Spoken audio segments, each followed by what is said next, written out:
Stok ikan seluang dan tembakang yang banyak terdapat di Sungai Ogan, Kota Batu Raja, dimanfaatkan oleh warga untuk menjadi panganan khas. Salah satunya yang dilakukan oleh rumah produksi oleh-oleh Ayah Ugan yang menjadikan ikan hasil sungai tersebut menjadi makanan lezat.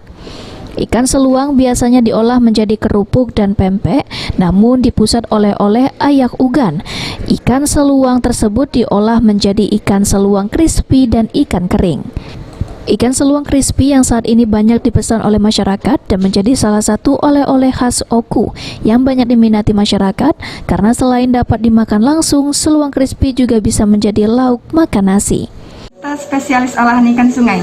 Jadi seluruh sumber daya yang dari Sungai Ogan khususnya kita olah. Yang kita produksi ini ada apa enggak?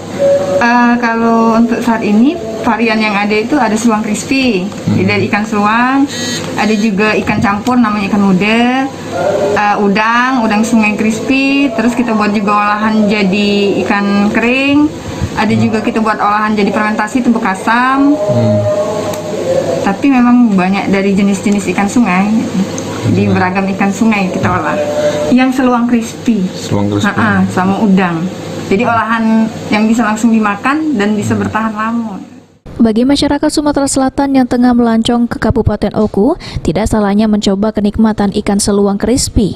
Selain ikan seluang, pusat oleh-oleh ini juga menjual kerupuk dari olahan kepala ikan gabus yang tak kalah nikmatnya. Ari Pranika, PAL TV.